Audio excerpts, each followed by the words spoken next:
Hello for coming to the custom photo jewelry workshop. I'm excited to be here.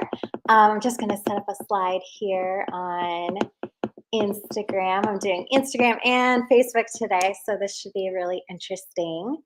But I want to invite you here. If you're here to learn about how to make some custom jewelry, go ahead and say in the comments, say hi. I am so curious about who you are. Hold on one second. I just need to set something. I'll be right back. But I would love to know. I don't want to waste too much of your time. So let me get going with this presentation. But I would love to know before we get started who you are designing for. Who are you thinking about creating a custom photo jewelry piece for? So if you want to put in the comments, you can put, like, if you're designing for your mom, your grandma, yourself, which is totally fine, by the way. Designing for yourself is very fun. I do it a lot.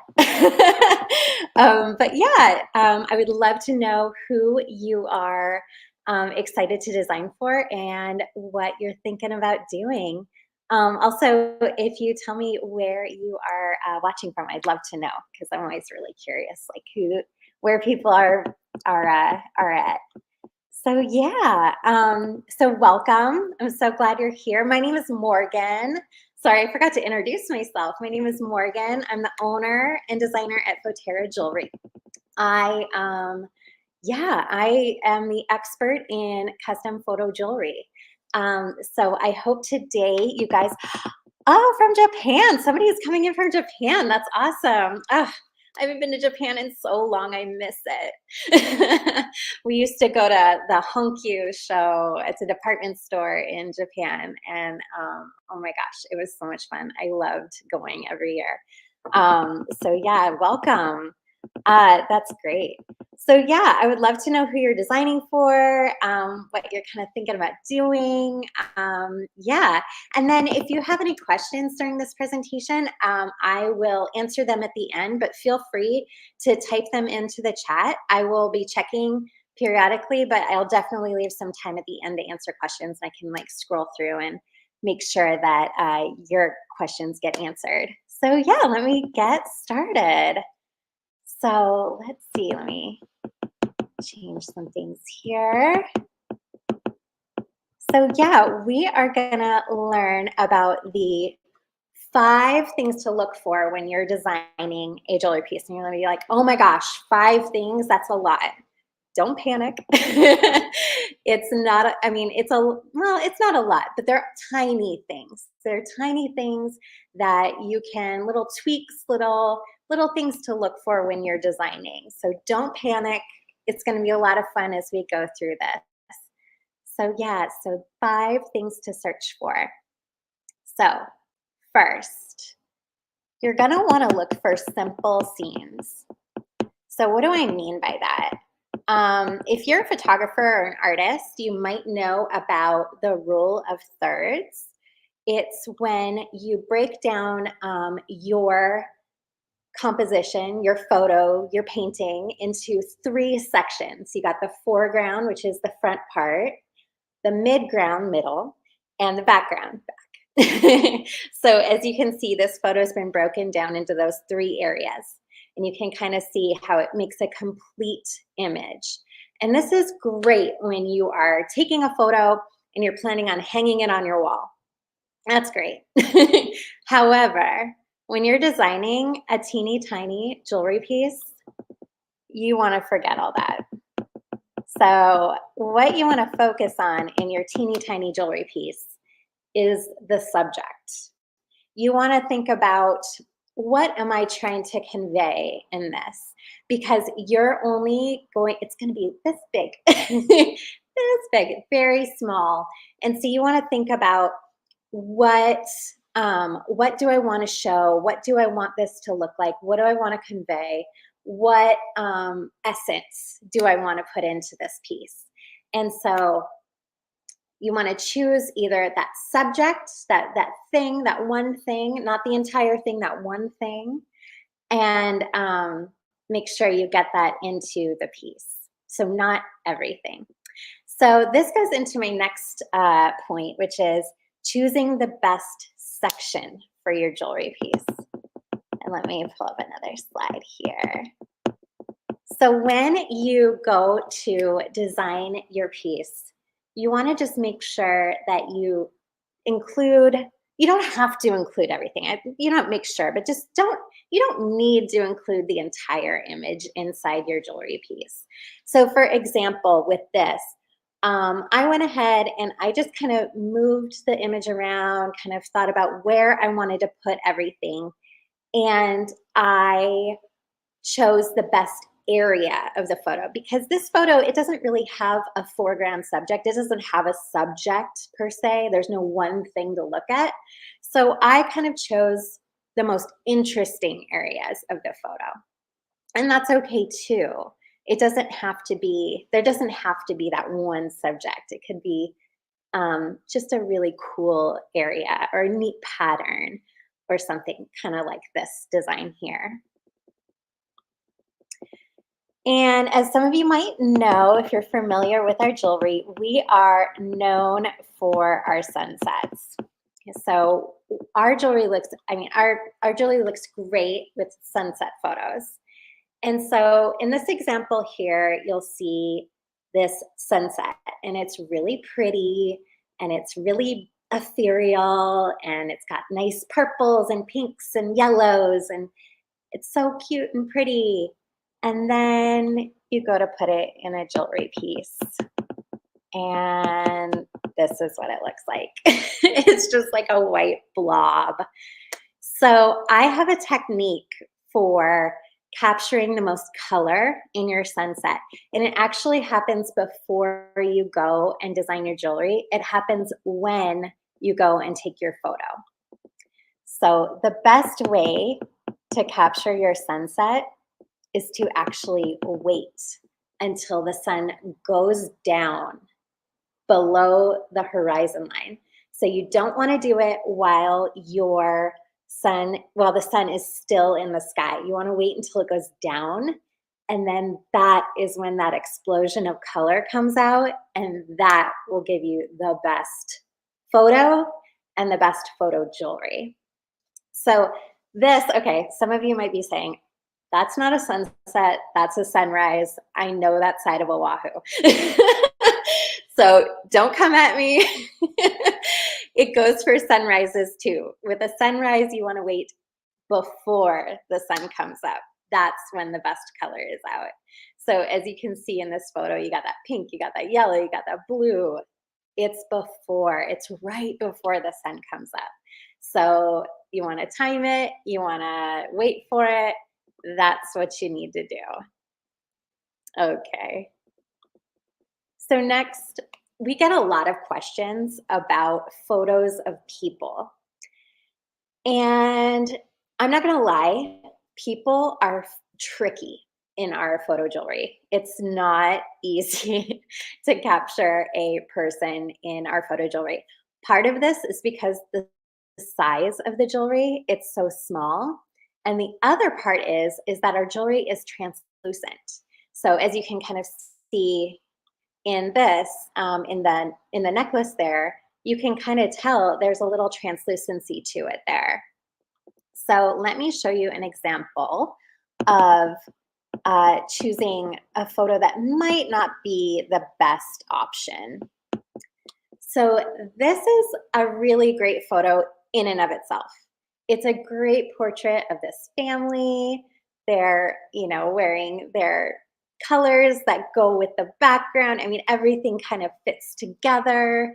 The kid is so cute. But then if you go and you look at the jewelry piece on the other side of it, it is all washed out and you can't make out their faces. You can't even see like the sweater she's wearing. It's all just white. And they blend in with the background and it just doesn't work with a jewelry piece.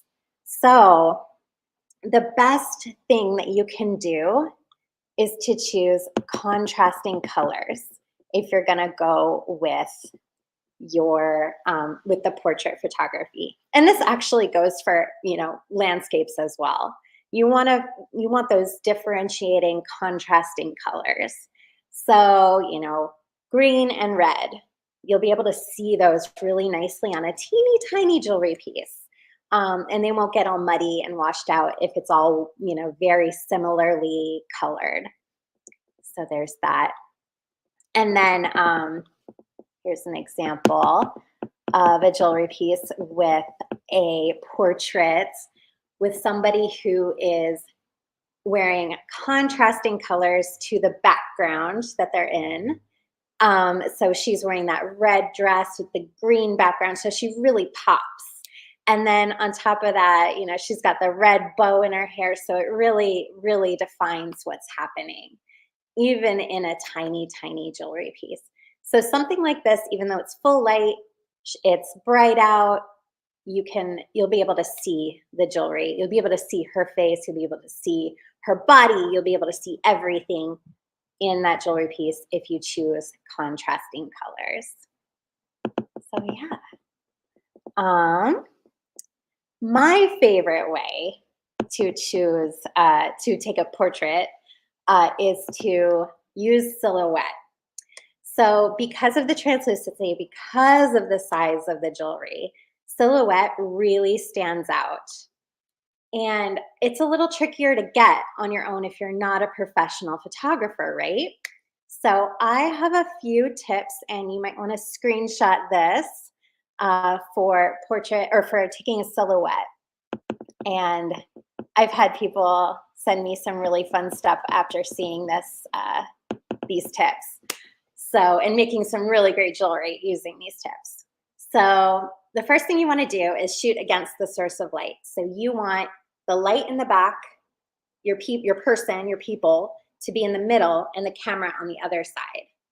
Then you want to shoot into that light, having the people block the light. You want to look for like interesting clouds. So like a sunset after the sun has gone down is great because you'll get that light, you'll get that beautiful light, and you'll get the silhouette. And you'll get interesting clouds and sky and color. And then also the next thing that you can do is take the photo from a low angle. I actually like to flip my phone all the way upside down and take the photo. I promise your photo won't be upside down, and even if it is, you can fix it later. So flip it upside down and you'll get like that really low angle. Your person will look taller, and yeah, it makes for a much better photo. So think about that. You can screenshot these tips while they're up. And yeah, and so before I move on, I did mention that we are doing a $50 gift card giveaway. So if you are here and you're live, go ahead and comment, and we're going to choose one person to win a $50 gift card giveaway. So make sure you comment, make sure you say something. You can say hi, you can tell me who you're designing for, and then when this is over, I'll announce the winner. So make sure that you do that. Awesome. All right, so I'll go on to the next slide here. And so this is just when you are ready to order, what you can do is you can go to our website and you click on custom jewelry, and it will take you right to our webpage where we have custom jewelry. And we have all of these different styles to choose from. And so you can just go ahead and scroll through, and once you choose the one that you like, go ahead and click on it. And you're gonna wanna customize it. So you're gonna click on upload your photo. You're gonna choose a file from your computer or your phone.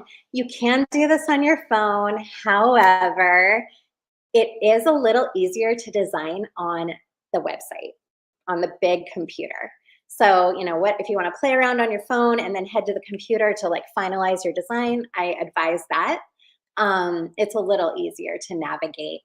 So you can move around your photo, you can resize it.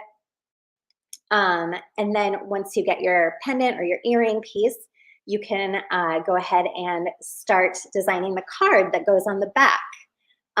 Some people like to put a different photo on the back of the card than what's on the front. Like sometimes they'll have, like if it's a wedding, maybe they'll take a picture of the sunset and have that as the piece. And then they'll put a picture of the couple on the back. That was one nice thing that I've seen over the years. So yeah, you can get creative with that. So there's lots of ways to customize. And then we have, yeah, once it's in your cart, you can just make sure that it is, you can preview it and make sure that that's what it looks like and that's what you want. And then when you're happy with it, you can check out. So yeah, I'm gonna stop sharing there. Oops. And then I did want to ask if anybody has any questions. So yeah, I can wait and see. I know that some people are curious about the size of the photo. It doesn't need to be a large file. In fact, it shouldn't be too large of a file. If you upload a file that is too big, it will kind of time you out and you won't be able to check out. So some people have been a little frustrated with that lately, and it's like, oh, the file is giant. We can't accept a giant file. So if it's under, I think it's 20 megabytes or 26 megapixels, like it does not need to be a large file. And we have the guidelines on our website as well. So, don't worry, you don't have to remember that. It's on the website. But yeah, I am gonna let you go. And wait, one more thing before I let you go. Right now, all of our custom jewelry is 15% off on the website. If you're waiting for Black Friday, don't. The deal is not going to get any better. This is as good as it gets, and it's going to be this through Black Friday weekend.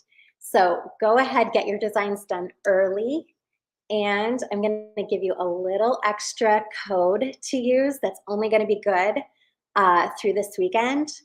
You're going to use the number 5 gift for $5 extra off. So go ahead and go to the website if you're ready to order and get your custom jewelry, get your holiday gifts done and ready for the holidays. And don't wait, because it takes us about 5 to 7 days to get a custom piece done for you. So make sure that you get it done early if you want to make sure that your holiday shopping is done. I know it's still really early, but with customized things, it's always good to get it done early.